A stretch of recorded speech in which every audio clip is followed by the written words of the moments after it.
श्री सीतानाथ समारंभम रामानंदार्य मध्यमाम अस्मदाचार्य पर्यंतम वंदे गुरु परंपराम। पवनतनय संकट हरण मंगल मूर्ति रूप राम लखन सीता सहित हृदय बसहु सुरभूप सियावर रामचंद्र की जय। हरि ओम तत्सत्। परमात्मने नमः। પ્રકરણ હાલે છે માનસમાં નામ વંદના. એમાં બતાવે છે મહામંત્રનો મહિમા. મહામંત્ર જોઈ જપત મહેશ્યું કાશી મુક્તિ હેતુ ઉપદેશ્યું. માનસ બાલકાંડનો દુહો છે. આ રામ નામ મહામંત્ર છે જેને મહેશ્વર ભગવાન શંકર જપે છે અને તેમના દ્વારા આ રામ નામ ઉપદેશ કાશીમાં મુક્તિનું કારણ છે. આપણે અહીંયા રામ રામ કોઈ મહાપુરુષે કીધું હોય રામ રામ કરો તો એને મને ખાલી કીધું રામ રામ કરો એ કે આપણે એનું મહત્વ ન ખબર હોય. પણ કોઈ કાશીમાં મૃત્યુ થાય કાશીની અંદર તો ત્યાં મહાદેવ એના કાનમાં રામ કહે. રામ કહેવાથી એને મુક્તિ મળી જાય સહજ. આપણને એનો ખબર ન હોય એટલે આપણે એને સામાન્યત્વ ગણીએ ઝાઝા ભાગે. ર આ અને મ આ ત્રણેય અક્ષરોને મળવાથી આ રામ નામ તો થયું મહામંત્ર અને બાકી બીજા બધા નામ થયા સાધારણ મંત્ર.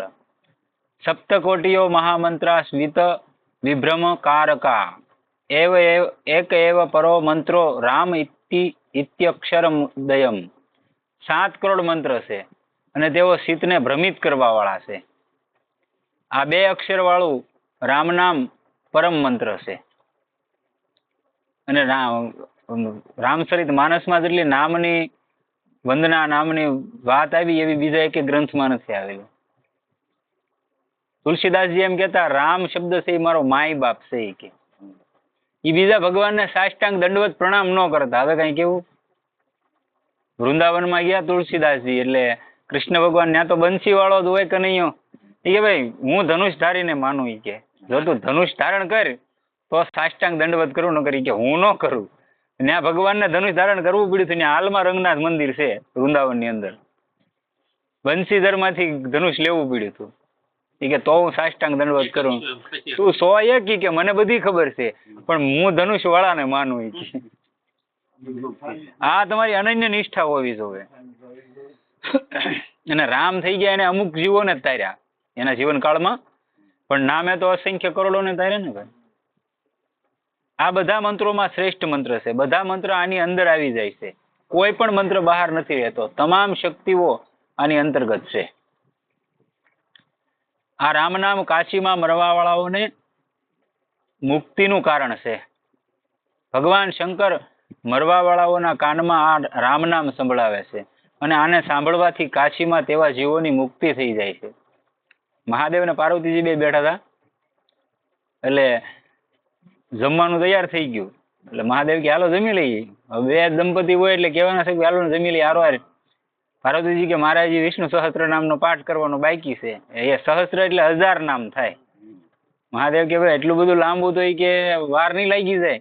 એની કરતા કે 2 અક્ષર તમે લઈ લો ને તોય વિષ્ણુ સહસ્ત્ર નામ 1000 વિષ્ણુ ભગવાનના નામ લ્યો અને એકવાર રામ કયો એટલું ફળ છે બરોબરનું ફળ છે.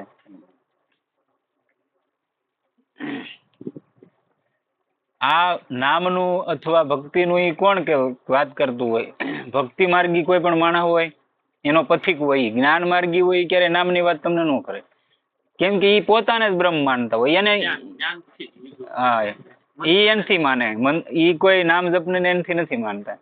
અને યુગે યુગે બધું પ્રધાન હતું જ્ઞાને પ્રધાન હતું એમાં આપણે માનીએ છીએ. અને આજની તારીખમાં એવા મહાપુરુષો જ્ઞાની છે પણ એમાં તમારી તૈયારી જોવે. તમે કેવા રેણી કેણીના છો, તમે કઈ કુળમાં જન્મ લીધો, તમારા 16 સંસ્કાર છેલ્લા છે કે નથી છેલ્લા, એમાં અધિકાર બહુ માગે જ્ઞાનમાં. અને આમાં કોઈ અધિકાર નહીં. રામ કહેવામાં કોનો અધિકાર ભાઈ વાંધો એ મને કયો. જગત સરાસરમાં કોઈને વાંધો ખરો રામ કહેવામાં?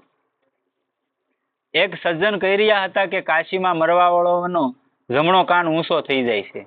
આ જેને જોયું એને વાત કરી કે કાશીમાં કોઈ પણ વ્યક્તિ મરે એનો જમણો કાન ઊંચો કેમ થઈ જાય. હા એમ એવું મેં જોયું છે. માનો મરવાના સમયે જમણા કાનમાં ભગવાન શંકર રામ નામ મંત્ર આપે છે. આ વિષયમાં શાલિગ્રામજીએ પણ કહ્યું છે. શાલિગ્રામજી નામના એક સંત થઈ ગયા, એને કીધું, જગ में જીતેક જડ જીવ ઝાકી અંત સમય જમકે જબર જોધા ખબર લીએ કરે काशीपति विश्वनाथ वाराणसी वासिन की फांसी यम नाशन को शासन दिए करे मेरी प्रजा हवे के किम पे है काल दंड तास सागल विचार महेश यही हिये करे तारक की भनक पिनाकी याते प्राण के पयान સમય કાન में કિએ કરે. છેલ્લે કે તમારો પ્રાણ જવાની સ્થિતિ જ્યારે નિર્માણ થાય ત્યારે મહાદેવ તમારા કાનની અંદર રામ મંત્ર આપે, સહજ મુક્તિ થઈ જાય. અને એ તો આપણે બધા જાણીએ છીએ કે ભાઈ કોઈ પણ વ્યક્તિ મરતું સહેલો સમય હોય તો આપણે નથી કહેતા કોઈ ભગવાનનો ફોટો કે કોઈ નામ રામજી હોય એને સામો લાવે, એવું બધું કરીએ છીએ ને. અને આપણે અહીં લઈને જઈએ ઘરેથી તૈયાર રોડે આપણે ન બોલતા રામ નામ સત્ય છે, સત્ય ઇઝ મુક્તિ છે, બધાને ખબર છે, પણ લેવું પડે તો એ હું જોર પડે એ ન ખબર. કેવું બહુ હેલું છે, કરવું બહુ અઘરું છે. કહી દેવાય ફટાકથી. તમે દુનિયાનું બધું કામ કરી શકશો, તમને કોઈક 50,000 કે 20,000 કે 15,000 પગાર આપતું છે અને એ શેઠ તમને આખો દી ગાળ્યું દે ને તો તમે ખાઈ લેવો, બોલો કે નહીં ખાઈ લ્યો? તમને 15,000 હાથ થઈને તમે આખો દી એની ગાળ્યું ખાઓ, કેમ કે તમને ખબર છે હું ગાળ્યું ખાવા જાય એનો જ પગાર લઉં છું, એટલે તમે આખો દી ગાળ્યું ખાવો. પણ તમને એમ કીધું હોય કે એટલો જ પગાર આપો આખો દી રામ રામ કરી, તો નહીં થાય. આ સ્વામી રામ સુખદાસજી જયદિયાલજી બે ગંગા કિનારે રહેતા, બરોબર, સ્વર્ગ આશ્રમ છે એનો હરિદ્વારમાં, ઋષિકેશમાં. એટલે ત્યાં કોઈક માછીમાર અમારી વાળા હોય દાદા માછીમાર, તો એટલે એવડે એને જોયો કે ભાઈ શું કરે તું? કે ભાઈ મચ્છી પકડું ને મારા બાળ બચ્ચાનું ભરણ પોષણ કરવું. એ કે એવું થાય? કે હા. એ કે આમાં કેટલા મળે? એ કે આખા દીના 2-3 રૂપિયા મળી જાય ને મારું ભરણ પોષણ થાય. એ કે અમે તને 10 રૂપિયા આપી તો. એ કે મારે કરવાનું શું? એ કે એમ કહીએ તારે કરવાનું. એ કે વાંધો નહીં. તે ખાલી રૂમ હતી ગંગા કિનારે. એ કે આમાં બેઠો બેઠો રામ રામ કરે. એટલે બપોર સુધી તો બહુ થઈ ગયું. એ કે ભાઈ મારથી નહીં થાય એટલે મારે 10 ન જોતા. ઓલું બરોબર છે કે 3 રૂપિયા, એટલે ભાઈ નથી થતું. કહેવાનો મતલબ ક્યારેક અખતરો કરો ને તો ખબર પડે એમ. એટલે કહે છે જ્યારે પ્રાણોનું પ્રયાણ થાય છે તો તે સમયે ભગવાન શંકર તે પ્રાણીના કાનમાં રામ નામ સંભળાવે છે. કેમ કે સંભળાવે છે તેઓએ વિચાર કરે છે કે ભગવાનથી વિમુખ જીવોની ખબર યમરાજ લે છે. અને આ દુનિયામાં કાશી એક જ એવી નગરી છે કે આ પૃથ્વીના ભૂભાગથી અલગ છે. આજે આપણી ભૂમિ છે એ ભૂભાગથી કાશી હાવ નોખી છે. બીજે બધે બધી વસ્તુ થાય પણ કાશીમાં બધી વસ્તુ થાય એ માન્ય ન આવે. હા, નો લવાય. હા ન્યાય છે પણ ત્યાંથી લવાય. આ વાત મેં કરી છે ને ભાઈ, કાશીમાંથી ગંગાજળ ન લવાય. નાના જીવને તમે અહીંયા રાખી જ નહીં, અહીંયા થોડો લઈને ઉઈ આવાય. કોઈ જળસર પ્રાણી હોય તો અંદર કોઈ જંતુ કે કોઈ પણ વસ્તુ એમાં જીવ છે ને પેલા માણસ. એટલે શિવજીના ત્રિશુળ માથે ટકરેલી નગરી છે કાશી. અને તમે ઘણા બધા નોખું નોખું તારણ કાઢવા વાળા, વિચાર કરવા વાળા, નોખા નોખા ભગવાનને માનવા વાળા હોય તો તમને હું એનું ચિહ્ન હું જ આપી દઉં. ભોળોનાથ છે એનું ત્રિશુળ તો કે 3 અલગ ઓલા વિભાગનું છે. રામનું તિલક જોઈ લેજો, કૃષ્ણ ભગવાનનું તિલક જોઈ લેજો. એને કેટલા લીટા હશે? 3 હશે ને. 2 આમ ઉભા હોય ને એક વચ્ચે હોય. છે 3 આવી ગયા. એ ત્રિશુળનું પ્રતીક છે. ઓલા બેની આગળ શું છે? ધનુષ છે ને એકની આગળ બંસરી છે. એનું બેનું પ્રતીક મહાદેવના કપાળમાં આવી ગયું. જોઈ લો, ત્રિપુંડ કરે ને વચ્ચે ઓલું કરે, આવી ગયું. આપણે અહીં નોખું પાડીએ બાકી અહીંયા કઈ અલગ છે નહીં. અને તેઓ સૌને દંડ આપે છે, પરંતુ હું સંસારભરનો માલિક છું. લોકો મને વિશ્વનાથ કહે છે અને મારી આ કાશીપુરીમાં આવીને યમરાજ દંડ આપે તો એ યોગ્ય નથી. અરે ભાઈ, કોઈને દંડ યા ઇનામ આપવું તો માલિકનું કામ છે. રાજાની રાજધાનીમાં બહારથી બીજો આવીને એવું કામ કરે તો રાજાની પોલ ખુલે છે ને પૂરા સંસારમાં નહીં તો ઓછામાં ઓછું વારાણસીમાં જ્યાં હું બેઠો છું ત્યાં આવીને યમરાજ દખલ કરે એ કેવી રીતે બની શકે?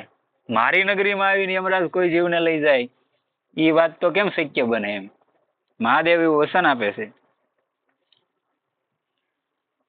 કાશીમાં વરુણા અને અસી બંને નદીઓ ગંગાજીમાં આવીને મળે છે, એટલે એનું નામ વારાણસી છે. તેમની વચ્ચેનું ક્ષેત્ર વારાણસી છે. આ ક્ષેત્રમાં માછલી હોય, દેડકો હોય, અન્ય કોઈ જીવજંતુ હોય, આકાશમાં રહેવા વાળા હોય, યા જળમાં રહેવા વાળા હોય, યા થલમાં રહેવા વાળા જીવ હોય, તેમને ભગવાન શંકર મુક્તિ આપે છે. આ છે કાશીવાસનો મહિમા. હવે આપણને ખબર નથી એટલે આપણે એ માન્ય ન હોય અને આપણે જાણતા ન હોય. સપ્તપુરી છે, એમાં કાશી વેગી આવી જાય એવી સપ્તપુરી છે. ત્યાં તમને ક્યારેય નરક ન મળે, ત્યાં મૃત્યુ થાય ને તોય. એમાંનું આપણું દ્વારિકા આવી જાય. દ્વારિકા એ 7 પુરીમાં છે. હા, 7 પુરી છે, એમાં આપણું દ્વારિકા આવી જાય. પણ આપણે શું કે ક્યાં ગયા હતા? દ્વારિકા ગયા હતા. એલા ભાઈ પ્રેમથી તો બોલ. રાજા ધીરાજ બેઠો ને આખા જગતનો બાપ. અને એ આવ્યા ક્યાં? પેલા ઓલા પર તો કનૈયો હતો, વૃંદાવન મથુરામાં તો કે કનૈયો. અહીંયા શું હતા કે ધીરાજ રાજા કૃષ્ણ કહેવાના ને. અને આપણે અહીંયા ક્યાં ગયા હતા? દ્વારિકા. સામાન્ય હતું આપણી આગળ. બાકી ત્યાં દુનિયાના કોઈ એવો સાધુ નહીં હોય. એક ગિરનાર અને એક આપણે દ્વારિકા નો આવ્યા હોય એમ. દુનિયામાંથી કોઈ એવો સાધુ નહીં હોય કે એક ફેરી ત્યાં નો આવ્યા હોય. વિચાર કરી લો. અને આજ દુનિયામાં સરસા થાય અને આપણે નજીક હોય તો આપણે ઓલી ક્યાં આટા મારવા થાય? આવું છે.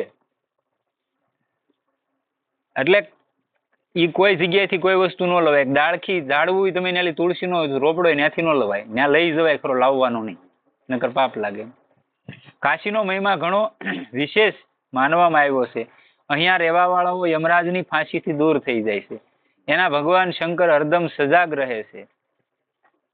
મારી પ્રજાને કાળનો દંડ ન મળે એવો વિચાર હૃદયમાં રાખે છે. ન્યાય તમે યાતના ને એવું કઈ કરો તો તમને દંડ તો ન્યાય મળે. દંડનું વિધાન છે. પણ એ દંડ તમને મળે ક્યાં? તકે મહાદેવના દરબારમાં દંડ મળે. ન્યાય યમરાજનો દરબાર ન લાગતો કાશીમાં. આ એનું મેન વિધાન છે. અને અમે સત્ય ઘટના સાંભળેલી, કોઈ ઓલાની વાત નથી, જે મહાપુરુષે વાત કરેલી ને આપણે સાંભળેલી. હરિરામ બાબા થઈ ગયા, આપણે ગુજરાતના સંત હતા, બહુ રસિક સંત હતા, સીતારામજીના ઉપાસક હતા. એને આરે એક સંત રહેતા. વૃંદાવનની બની ગયેલી ઘટના છે. અને આ એવા મહાપુરુષ હોય ને દાદા કાશીમાં એમાં બહુ વાસ કરતા હોય.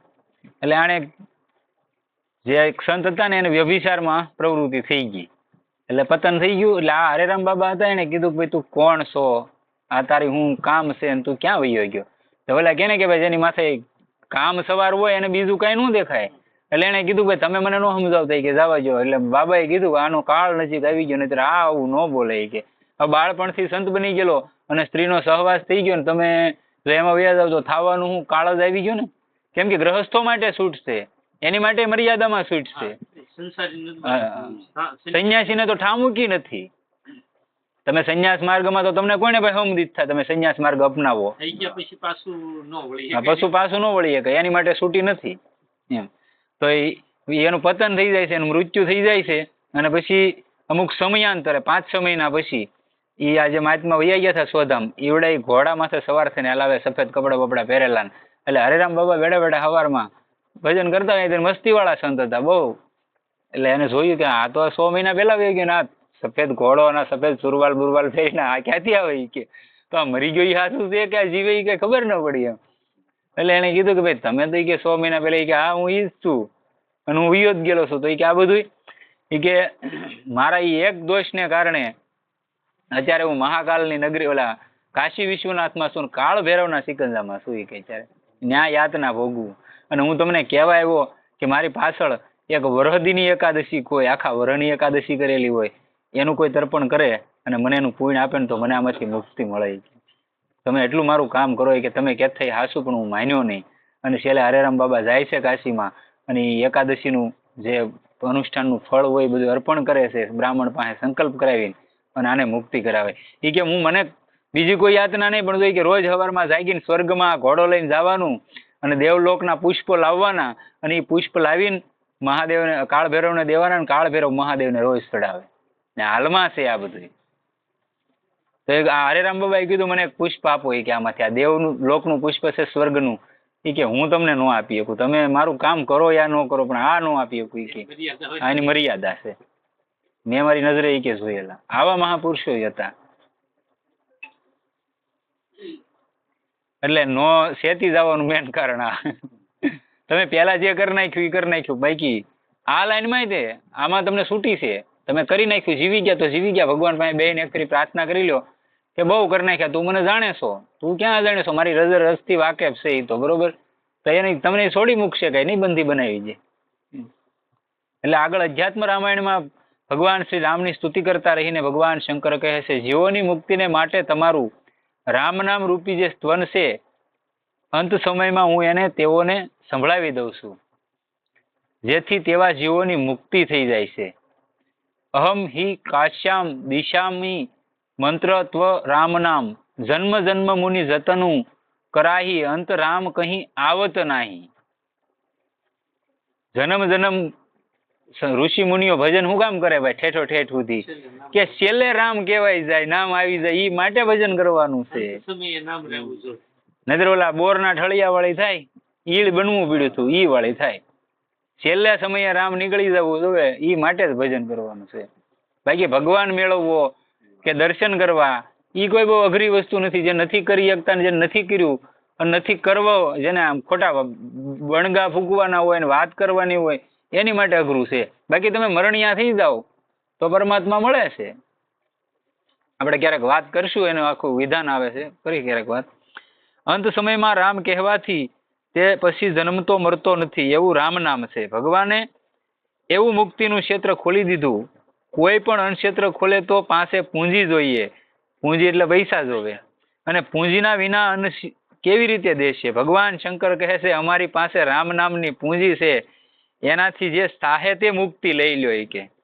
અને આપણા અહીંયા આજુબાજુના પ્રાંત છે, એમાં કોઈ મરવા હાટું રહેવા નહીં આવે. આવશે?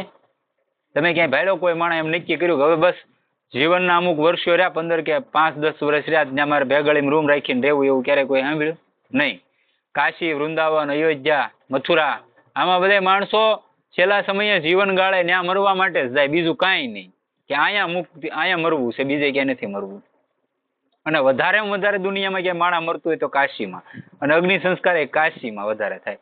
તુલસીદાસજી જેને રામાયણ લખી, ઈ રહ્યા ક્યાં આખું જીવન? તો કે કાશીમાં. રામાયણ ક્યાં લખી? તા કે ભાઈ અયોધ્યામાં. રામાયણ અયોધ્યામાં લખી. અયોધ્યામાં ભગવાન રામ થઈ ગયા. ચિત્રકૂટમાં ભગવાન રામ રહ્યા. રામ તો કાશીમાં રહ્યા નહોતા, પણ સંતોને ખબર હતી સહજ કદાચ કઈ ભૂલ થઈ ગઈ તો મુક્તિ કોણ અપાતા? કે મહાદેવ આપે. આટલો દયાળુ દેવ છે. અને આપણે એને કેવો ગણી નાખી કે ભાઈ ભૂતડા ને હારે છે, ને ગાંજો પીવે, ને ભાંગ પીવે, ને શમશાનમાં રહે ને. એટલે ભાઈ તમારી કલ્પનાથી બહાર છે. ક્યારેક એનું આમ દિલથી પ્રાર્થના કરો, તમારી સામે એનું રૂપ ખડું થઈ જાય, એવો મહાદેવ છે. મુક્તિ જન્મ મહી જાની જ્ઞાન ખાની અઘહાની કર જહબસ શંભુ ભવાની સો કાશી છે કસન. આ કાશી ભગવાન શંકરનું મુક્તિ ક્ષેત્ર છે. આ રામ નામની પૂંજી એવી છે કે ઓછી થતી જ નથી. મહાદેવ કે એવું નથી. હમણાં આપણે મીરાબાઈ કહી ગયા, પાયોજી મેને રામ રતન ધન પાયો, વસ્તુ અમુલક દી મેરે સદગુરુ, દિન દિન બળત સવાયો. ખર્ચો કરો એમ વધતું જ જાય. નરસિંહ મહેતા હતા, નરસિંહ મહેતા, એને એક ફરી જીવનમાં સંકટ આવી ગયું. એને તો ભલે જીવન આખું સંકટ ભર્યું હતું, પણ એક સંકટની મને યાદ છે એટલે વાત કરું, મેં સાંભળેલું છે પ્રસંગ. એને કોઈ શેઠ પાસે પૈસા લીધેલા, મતલબમાં સંતો ઘરે આવ્યા છે એટલે પૈસા લીધેલા, પછી પૈસાનું વ્યવસ્થા તમને ખબર, એની આગળ તો નરસિંહ હોય તો નહીં. એટલે ઓલાએ કીધું કે તારે દેવાના કે દિવસે? કે થાય ત્યારે આપી દે બાપા. કે એમ નહીં, પૈસા તારે દેવા જ પડશે. ન કરી કે કઈક ગીરવે મૂકી, કે મારી આગળ તો ગીરવે હું હતી. બધા ગામમાં જય થતી હતી નરસિંહ મહેતાની. અને નરસિંહ મહેતા કેદારા રાગમાં ભગવાનનું પદ ગાય એટલે ઓલો ભગવાનને હાર પહેરાવેલો હોય ને લહીને લાંબો થઈ જાય. એટલે આ શેઠને ખબર, અને આ ન્યા હાજે હજારો માણસો ભેગું થાય નરસિંહ મહેતાને જોવા, વૈષ્ણવો. એટલે આ શેઠને ખબર, શેઠ કે તારો કેદારો રાગ ગીરવે મૂકી દે, કે હાલ ગાવાનો નહીં તારે, કે જ્યાં સુધી પૈસા નો છે. નરસિંહ મહેતા કે ભાઈ હાલો બાપા, એમ હું ન દઉં ત્યાં સુધી નહીં ગાવ. અને બરોબર મંદિરે ગયા, અને ન્યા ઓલા બધા કે ને કે ભગવાન કસોટી થઈ જ આપે. એટલે ઓલા બધા જે એની હાવાના વિરોધ પક્ષના માણસો હતા ને, એને કીધું કે દરરોજ તો એ હાર પહેરાવે, એ તો કે કાસા સૂતનો બનાવતો હશે કદાચ દોરો, એટલે લહી જતો હોય, લાંબો થઈ જતો હોય. આજ તો કે આપણે બનાવેલો છે હારો હમાય દાડા દોરાનો, કેમ ઉતરે કે જોવું છે. ઓલો કેદારો ગાય નો કે ઓલા નરસિંહ મહેતા ગયા ને, એ કે આજ તમારી કસોટી છે. નરસિંહ મહેતા કે વાહ કનૈયા, એ કે તને આજ બધું સાંભળ્યું તો અહીંયા મને ગીરવે મુકાવરાવ્યો, અને અહીંયા તે આ કસોટી આપી, અને કે મને મારી પ્રતિષ્ઠાની કઈ પડી નથી, હું હાલો આ કેદારો ગાવ, અને એ કે તાર હાર ઓલો થઈ જાય, એની મને જરાય પરવા નથી. પણ કદાચ કાલ કોઈને વિશ્વાસ હશે તો એ વિશ્વાસ તૂટી જાય માણસોને. એ કે હું તો ઘણી બધા કહે કે તમે કેદારો ગાઓ, પણ નોખા નોખા ઢાળામાં પદ ગાય, કેદારો રાગ ન ગાય. પછી ભગવાન ત્યાંથી જાય છે તાત્કાલિક બીજું રૂપ નરસિંહ મહેતાને લઈને ત્યાં ઓલા શેઠને પૈસા આપે છે. અને શેઠે એટલો તૈયાર નો દીકરો ને તો ન્યાયક એનો માણા પાછો ઉભો રાખ્યો મંદિરે કે આ કેદારો ગાય એટલે મને કહેજે. એટલે બીજા માણાને ભગવાને કીધું, ઓલા ચિઠ્ઠીમાં લખી દીધું કે ભાઈ પૈસા આપી દીધા એમ. અને બીજા માણાને ભગવાને મોકલ્યો કે હવે નરસિંહ મહેતાને કયો કેદારો કે નરસિંહ મહેતા કે પણ મેં પૈસા આપ્યા નથી, હું તો અહીંયા છું. પૈસા કોને આપ્યા? એટલે ગાયક પાછા નરસિંહ મહેતા ગયા. શેઠને કીધું કે ભાઈ તમે આના પૈસા તો મેં આપ્યા નથી. કે આગળ તમે આવ્યા હતા દઈને ગયા, કે આવા મેં તમને ક્યારેય ક્રોધમાં નહોતા જોયા, આજ તમે કે બહુ ક્રોધમાં હતા પૈસા દેવા આવ્યા ને ત્યારે. ભગવાન પોતે ગયો હતો. નરસિંહ મહેતા કે માનો ન માનો બાકી મારો ઠાકુર હોય કે હું તો અહીંયા ઉભો હતો. એટલે આવો છે ભગવાન. અનંત જીવોની મુક્તિ કરી દેવા છતાં પણ એમાં ઘટ નથી થતી. અને આવે પણ ક્યાંથી? તે અપાર છે, અસીમ છે. નામનો મહિમા કહેતા કહેતા ગોસ્વામી મહારાજ હદ કરી દેશે. તેઓ કહે છે, કહો કહા લગી નામ બડાઈ, રામન સકહી નામ ગુણ ગાઈ. કે નામનો મહિમા હું કહીએ, ખુદ ભગવાન રામ નામનો મહિમા નથી કહીએ ક્યાં. અને એ તો ભાઈ ખીર ખાઈ તો જ સ્વાદની ખબર પડે. મારા મોઢે તમે સાંભળો તમને એમ થાય કે ભાઈ આ શું વાત કરે, પણ એ તો તમે ક્યારેક ખાઓ તો સ્વાદની ખબર પડે, વર્ણન કરે ન ખબર પડે. ભગવાન શ્રી રામ પણ નામના ગુણ નથી ગાઈ શકતા. ગુણ રામ નામના છે. મહામંત્ર જોઈ જપત મહેશુ, એનો બીજો અર્થ એ પણ થઈ શકે છે કે આ મહામંત્ર એટલો વિલક્ષણ છે કે એ મહામંત્ર રામ નામ જપવાથી ઈશ પણ મહેશ થઈ ગયા. મહામંત્રનો જપ કરવાથી તમે પણ મહેશના સમાન થઈ શકો છો. અને બે ભગવાનની પરસ્પર પ્રેમ કેવો તમે જોઈ લો. મહાદેવ તો કે ભાઈ મહાદેવ હનુમાનજીના રૂપમાં સેવા કરે રામની, અને રામ તો કે ભાઈ રામેશ્વર ગયા એટલે પેલા મહાદેવની સ્થાપના કરી ન્યા એની પૂજા કરે. આમાં કોણ નાનું કોણ મોટું? પરસ્પર બે એકાબીજાના પૂરક છે અને એક જ છે, કોઈ અલગ નથી. બ્રહ્મા વિષ્ણુ મહેશ એક શક્તિમાંથી ત્રણેય. આ તો અલગ અલગ વિભાજન કરેલા છે કે ભાઈ એકને પાલન પોષણ કરવાનું, એકને સંહાર કરવાનો, અલગ અલગ વહેંચણી છે એમ. એટલા માટે બહેનો, માતાઓ તેમજ ભાઈઓને કહેવું છે કે રાત દિવસ ઉઠતા બેસતા ચાલતા હરતા ફરતા હરદમ આપણે તો રામ નામ લેતા જ રહીએ. અને રામ નામમાં એકમાં શક્તિ છે એવું નથી કહેતો, બધાય નામ ભગવાનના છે. રામ કૃષ્ણ શિવ હરિ સીતારામ રાધા, કોઈ પણ નામ તમને પ્રિય લાગતું હોય, બધાય નામમાં એક હરખીને અમાપ શક્તિ છે. કોઈ પણ એકને પકડીને એની પાછળ લાગી જાઓ એટલે તમને એનું તમારી નજર સામે અમુક સમયની અંદર જ તે તમને એનું પ્રત્યક્ષ પ્રમાણ મળી જાય. ભગવાનનું નામ છે તો સીધું સાદું, પરંતુ એનાથી સ્થિતિ ઘણી વિલક્ષણ થઈ જાય છે. નારાયણ નારાયણ નારાયણ. સદગુરુદેવ કી જય.